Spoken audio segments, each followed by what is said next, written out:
Have you ever felt that you're just pushing yourself relentlessly, only to realize the car is already completely out of gas? Oh, yeah, you're running on fumes. Right, you're still steering, still tightly gripping the wheel, but you weren't actually getting anywhere. It's a really pervasive kind of exhaustion, and it goes way beyond just needing a quick nap. Totally.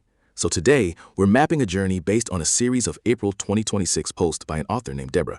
Our mission here is to trace the path from that deep personal burnout to a really profound sense of collective presence. Right, because we want to help you navigate this massive global transition we're in without feeling completely drained by it. Exactly. And the author makes a really compelling distinction right away.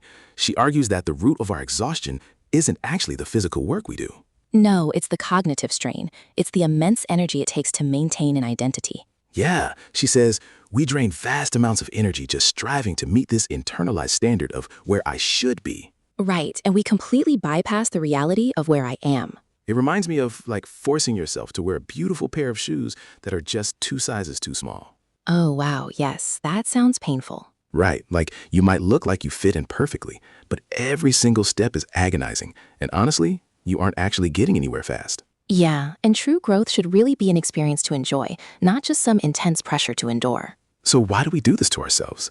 Why do we feel this relentless pressure? Well, it's because of the invisible context we operate in. We are currently caught right between two overlapping societal stories.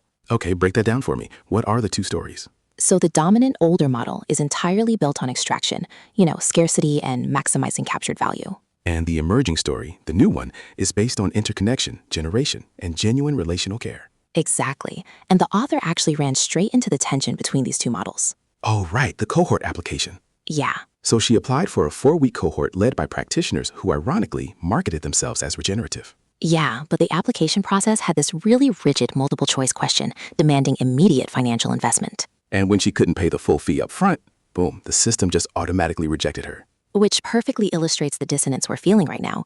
The organization used all the right language of the new interconnected story. But their actual structural mechanism belonged entirely to the old extractive story. There was literally no room for human context.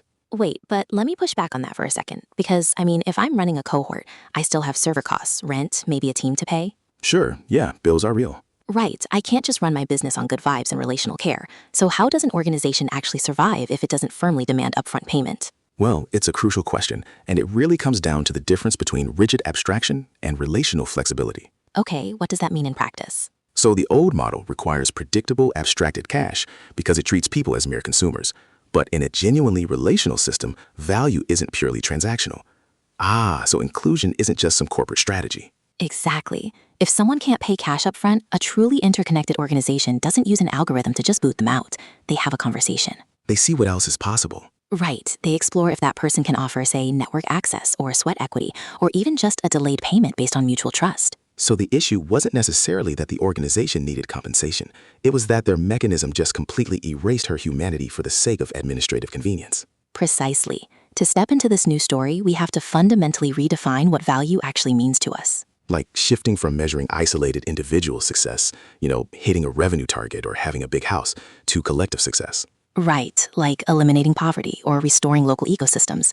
And the author proposes a really fascinating way to rewire how we view money. Oh, the 10 cents thing, yeah.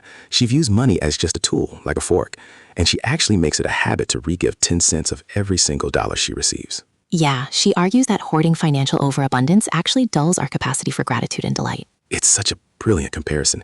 Having too much money is like having 20 cheap, fast fashion sweaters. Yeah, they just don't feel the same. They don't feel anything like one single sweater hand-knit by someone you love. That's so true. But practically speaking, for you listening, when you were caught between these two massive paradigms, it is incredibly overwhelming. Oh, absolutely. The immediate instinct is to just numb out, scroll through a screen and hide from it all. Which is why her actionable vision for navigating this chaotic global shift is so vital. She says, you do not have to fix the whole world. Thank goodness. And so what do we do when we feel that paralyzing overwhelm? The antidote is to just pause. Stop numbing out and ask yourself one simple question. What is mine to do right now? I love that. True collective presence doesn't mean carrying the weight of the entire world. It starts by just accepting where you are and expressing your true nature.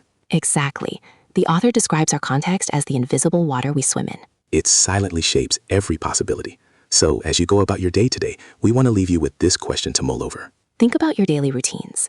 What everyday decision in your life is being silently dictated by a context you don't even believe in anymore?